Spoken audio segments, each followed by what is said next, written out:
A paz de Jesus esteja com cada um de nós. Amém. Hoje eu quero lembrar um texto de Hebreus capítulo 13. Nós encontramos esse texto encorajador, consolador, confortador, em Hebreus 13, os versículos 5 a 6. Seja a vossa vida sem avareza. Contentai-vos com as coisas que tendes. Porque ele tem dito, de maneira alguma te deixarei, nunca jamais te abandonarei.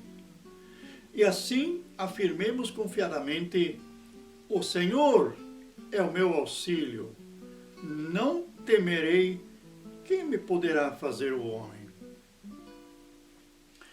Então, essa carta aos Hebreus, não se sabe quem escreveu.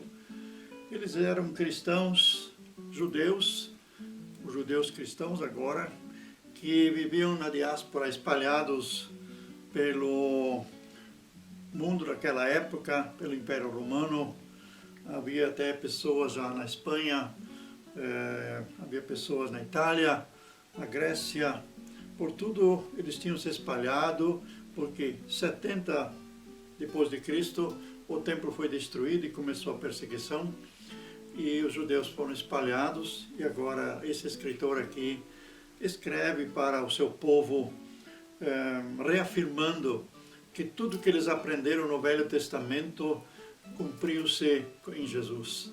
Então vale a pena ler a carta aos Hebreus com esta ótica que em Cristo se cumpriu tudo o que estava escrito no Velho Testamento.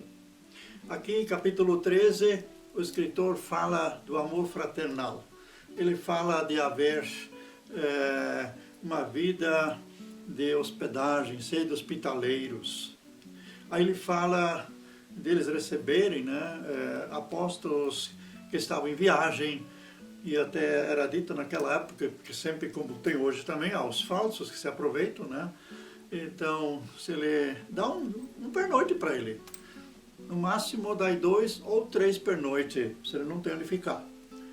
E aí,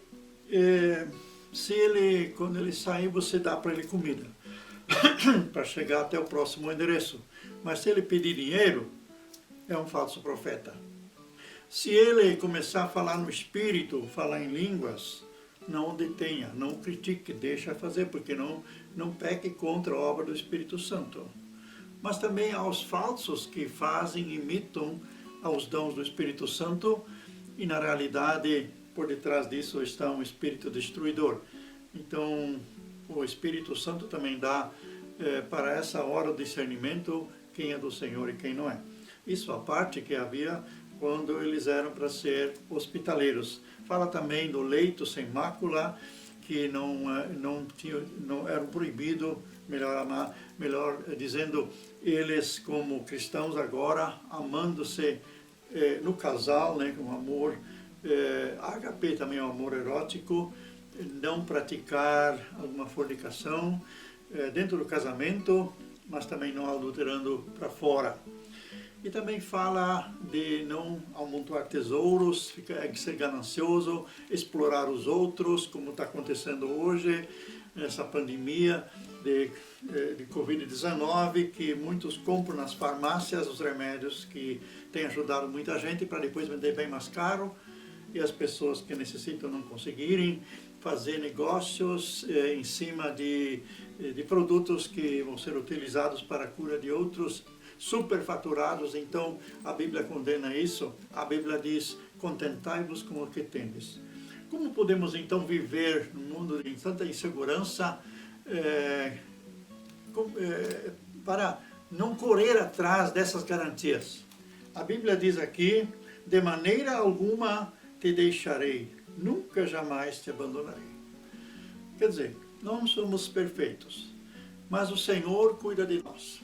Ele não nos abandona no meio do nosso problema, Ele não nos abandona no meio da escassez.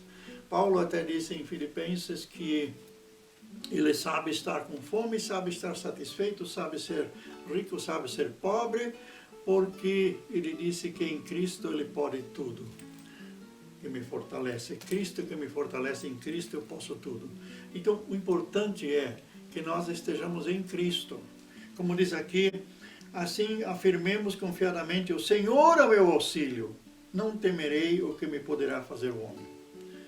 Então, nós sempre não podemos desfocalizar o nosso olhar do Senhor. Os tempos, como estamos vendo nas últimas décadas, principalmente esse ano, estão se tornando bem mais difíceis para os cristãos no mundo inteiro. Então, em certos países, os cristãos estão sendo massacrados, torturados, mentido sobre eles, eles estão sendo amordaçados para não poder mais testemunhar. Então, o que diz o texto aí? O Senhor é meu auxílio, não temerei, quem me poderá fazer o homem? Quer dizer, com Jesus, em Jesus Cristo, nós temos aquele que está conosco, aquele que nos protege, aquele que podemos dizer, como o apóstolo João afirma em sua primeira carta, 1 João 4,4, aquele que está em nós é maior do que aquele que está no mundo. O apóstolo Paulo diz lá em Romanos que nós sempre vivemos ou andamos em triunfo. Quer dizer, pode vir o que vier, o cristão sempre sai vitorioso. Ou como diz o Salmo 91, que nos promete lá, mas no final, diz lá que nenhuma praga chegará à tua tenda, porque Ele já deu ordem a seus anjos para que te guardem em todos os teus caminhos, e tu não tropeçarás em nenhuma pedra. E como talvez, e é bem natural o que vai acontecer, conforme a Bíblia, na época do anticristo, as pessoas que não tiverem a marca da besta não vão mais poder comprar nem vender. Então muitos já têm medo que isso possa acontecer logo, outros têm medo que, será que eu vou resistir quando não puder mais nem comprar e nem vender? Mas o Deus que esteve com Daniel na cova dos leões não é o mesmo de hoje? Não pode proteger seus filhos, não pode fazer coisas sobrenaturais. O Deus que alimentou o profeta Elias através dos corvos, através de uma comida celeste, com essa transportadora dos corvos, lhe trazendo comida. O Deus que não fez com que não acabasse o azeite naquela viúva que deu de comer para o profeta Elias, e também a farinha não terminasse até que tivesse a primeira colheita. O Deus que fez com que aquela viúva pobre que hospedou o profeta Eliseu, onde foi dito que ela era para encher as taras com água, com azeite, né? Buscaram então muitos recipientes para colocar azeite. Esse azeite nunca terminou até que veio a chover, até que veio a próxima colheita. Então, enquanto que tinha recipientes vazios, havia sempre mais azeite, ela podia vender azeite e podia assim pagar todas as suas dívidas. Esse mesmo Deus ainda vive. Aquele Deus que estava com os 3 amigos de Daniel naquela fornalha, lançaram 3 homens, e quando o imperador viu, olhou lá para dentro, viu 4 homens. E nem os cabelos estavam chamuscados, somente as cordas nas quais estavam amarrados tinham queimado. Quer dizer, o que os amarrava ao mundo estava queimado. Mas eles permaneceram intactos. Tanto é que o imperador depois deu glória a Deus, como também o imperador no tempo de Daniel, Deus deu glória a Deus e mandou que todo o reino adorasse o Deus de Daniel.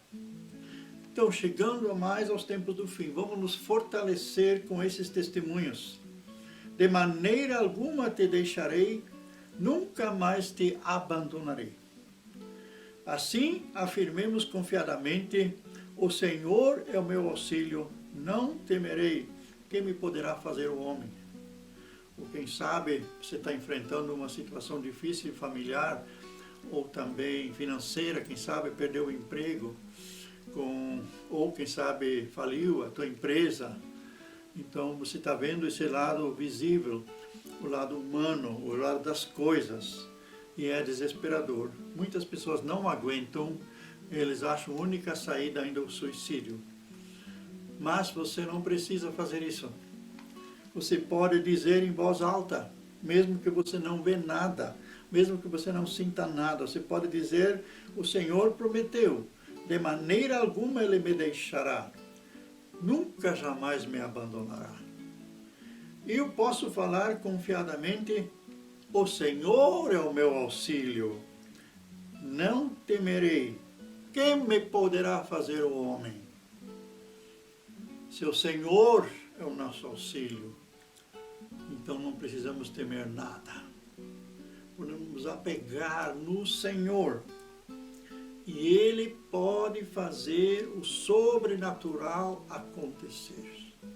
Eu creio, quanto mais apertado ficar o caminho para os crentes nesses últimos dias, mais vai se manifestar a glória do Senhor naqueles que totalmente confiam nele. Vão acontecer coisas sobrenaturais. Eu acho que Deus tem tanta reserva ainda de coisas que ainda não aconteceram, que Ele não pôde ainda revelar para nós, que Ele não pôde ainda fazer acontecer porque não era o tempo ainda. Mas aos que confiam, poderão realmente vivenciar coisas que nunca tinham vivenciado. Tivemos hoje a visita de uma missionária que trabalha tem 7 escritórios mundo afora, ou 6 escritórios, trabalha em 46 países, discipulando pessoas, treinando pessoas para serem líderes também em países muçulmanos. E ela contou que aqueles que ela treinou, ela dá 4 anos de treinamento, uma vez por semana, 500 ou 1.500 pessoas. Quando ela prega, em torno de 30 mil, 20 mil. Essa esteve conosco no café hoje, e ela disse que, através dessas pessoas que ela treinou, coisas incríveis aconteceram. Já houve 2 ressurreições de mortos, outros milagres aconteceram, coisas impensáveis. Quando a glória de Deus se manifesta, acontecem coisas impensáveis. Porque o Senhor quer ainda usar esse testemunho para acordar outros, para que também ainda creiam e entram na arca da salvação antes que venha o juízo final, antes que Jesus volte. Então, vamos estar apegados ao Senhor. Eu quero encorajar a todos que me ouvem nesse momento. Apega-se ao Senhor. Confie no Senhor. Ele não falha, a sua palavra não falha. Ou se você tem uma situação que você não sabe nem como orar, peça ao Senhor: Senhor, dá-me uma palavra rema. Sabe o que é a palavra rema? Uma palavra da Bíblia, uma promessa que Deus dá para essa situação, para você pessoalmente. Não é cópia de uma experiência de outra pessoa, é para você. Pois aquele que não te abandona, ele te guia através da sua palavra. Já o salmista dizia no Salmo 119, a tua palavra é lâmpada para os meus pés e luz para o meu caminho. Quer dizer, lâmpada para os pés é o primeiro passo, eu recebo pela palavra. Eu recebo esclarecimento, eu recebo direção, eu consigo colocar a cabeça no lugar, apesar que está conturbada com tantos problemas, tantas setas que vão aí, trazendo dúvidas, trazendo confusão. Então o Senhor me dá uma luz pela palavra, que a palavra é Jesus, que se tornou carne. E nessa luz, quando eu obedeço a essa luz, caminho nessa luz, quer dizer, essa lâmpada da palavra, o meu caminho vai se esclarecendo, eu vou caminhando na luz do Senhor. É tão simples. Deus nos quer conduzir através da sua palavra. Por isso, Vamos olhar só para Ele. O Senhor é o meu auxílio. Não é o teu patrão que paga teu salário, não é aquelas pessoas que poderiam repartir com você seus bens para as tuas necessidades. Não é as coisas visíveis que são o nosso auxílio. Somente o Senhor. E Ele usa então pessoas, Ele usa circunstâncias, Ele usa até o sobrenatural, conforme nós vimos antes nos exemplos da Bíblia, aqueles testemunhos do Velho Testamento, quando o Senhor esteve com os seus, e como também no Novo Testamento. Então, muitas vezes nós sofremos em vão por não conhecermos a palavra de Deus. O meu povo peca por falta de conhecimento. Muitas vezes nos tornamos capacho das circunstâncias do inimigo, quando Jesus já tem todas as coisas debaixo dos seus pés, e nós só precisaríamos nos apoderar dessa vitória e fazer o inimigo se calar. Diz o profeta Isaías, nenhuma arma forjada contra ti vai prosperar.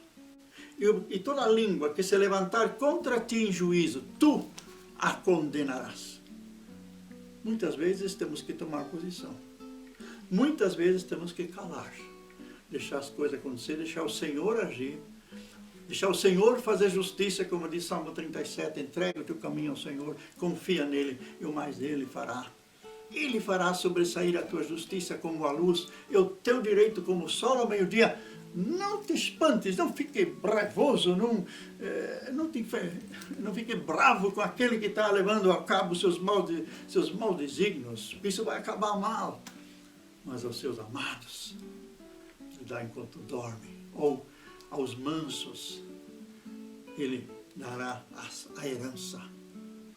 Então tem momentos que nós não precisamos fazer nada, só deixar ele agir e calar. E tem outros momentos quando nós reconhecemos no Espírito, essa coisa espiritual, que atrás dessas coisas está o inimigo. Aí nós temos que tomar posição nas palavras de Jesus e dizer ao inimigo, está escrito. Para isso se manifestou o Filho de Deus, para destruir as obras do diabo. Temos que dizer para ele, eu quero requerer o meu espaço agora. Eu fui salvo pelo sangue de Jesus. Eu estou marcado com o sangue de Jesus e você não tem direito de tocar em minha vida e minha família. Em nome de Jesus, sai dessa situação. Porque eu sou filho de Deus marcado pelo Senhor Jesus. Às vezes temos que tomar essa posição. Como acontece no mundo real, o juiz condena e o oficial de justiça vai lá e faz o despejo. Jesus é o juiz. Ele já condenou essa ação do inimigo. Mas com a minha boca eu tenho que usar a autoridade em nome de Jesus, para que as obras do mal sejam desfeitas. Então nós não somos capazes do inimigo pisando em nós. Mas como nós sabemos o que é fazer numa coisa e fazer em outra? Aquela intimidade com o Senhor. Aquelas 24 horas ligadas ao Senhor. Buscando na palavra, sempre uma palavra rema para cada situação. E aí nós podemos dizer como Jesus disse, quando ele foi levado ao deserto, e quando o inimigo estava o tentando, até com palavras bíblicas, e Jesus disse, está escrito, e citava a palavra de Deus. Essa é a nossa arma. A arma do Espírito. Em Efésios capítulo 6, Paulo fala da vestimenta, da couraça da justiça, fala do escudo da fé para defesa, ele fala do capacete da salvação, ele fala das botas da prontidão de testemunhar Jesus, mas ele também fala da espada do Espírito, que é a palavra de Deus. Muitos não usam a palavra de Deus, muitos usam todo o resto dessa vestimenta do soldado de Cristo e acham que Deus vai fazer por eles. Confio que o Senhor fará, E até dizem, Senhor faz isso, destrua as obras do diabo, quebra isso, quebra aquilo. Quando nós devemos usar a espada do Espírito e dizer, acabou, porque está escrito, por 7 caminhos vocês vieram. Por um caminho vocês vieram unidos para me destruir. Mas por 7 vocês fugiram. Quanto mais tomarmos posição na palavra de Deus, o inimigo vai fugir. Não precisa mais nem mandar embora. Ele vai fugir. Tinha um certo pastor que também havia dentro da família, o menino estava com alergia. E eles oravam à noite, ele, a esposa, e Jesus curava a alergia, o menino ia dormir. Ia parar, passaram tudo. De madrugada, o pai ia lá para olhar se o menino está bem coberto, se não está com alergia de novo. Estava tudo bem. Quando acordava de manhã, o menino estava de novo com alergia. Isso foi 3 dias assim. E aquele pai perguntou ao Senhor, Senhor, o que estão fazendo de errado? Tu responde a nossa oração, a alergia passa, de manhã está aí de novo. Aí o Senhor disse, porque você não confia em mim. Mas como, Senhor, eu não confio? Eu oro, eu determino, o inimigo vai embora. Aí ele reconheceu que ele não devia se preocupar, depois da oração que fez, colocando o menino na cama, não fazer mais nada, nem ir olhar no quarto dele para ver se está tudo bem, porque ele confiou ele ao Senhor. E naquela noite ele fez isso. Quando chegou 3 da madrugada, ele acordou de novo. Vamos dar uma olhada como é que está o menino. Não vou lá, não. Aí ele sentiu que Satanás estava dizendo, vai lá, vai olhar teu menino, que pai irresponsável você é. E ele logo descobriu que essa voz não veio do Senhor. E ele disse, Satanás, eu sou um pai responsável. Eu confiei o meu filho na mão do mais forte. Arreda Satanás. Espera aí, eu vou te ler umas promessas de Deus, já que você não sabe ler, eu vou ler para você. Fica aí, espera aí. Ele fez troça do inimigo, o inimigo envergonhado foi embora. E outro dia de manhã, pai, era domingo de manhã, foi para a igreja, nem se lembrou mais do menino. Depois do culto, ainda estava conversando com alguns irmãos da igreja, alguém puxa o casaco dele e diz, pai, e o pai olha, o menino estava só de calção, totalmente descoberto e curado. Pai, eu vim te dizer, eu estou curado nas feridas de Jesus. Quando nós entregamos a situação ao Senhor, então tira a mão, deixa o Senhor agir. Isso é confiança no Senhor. E não precisa começar a orar de novo a mesma coisa. Seja como for. Esta palavra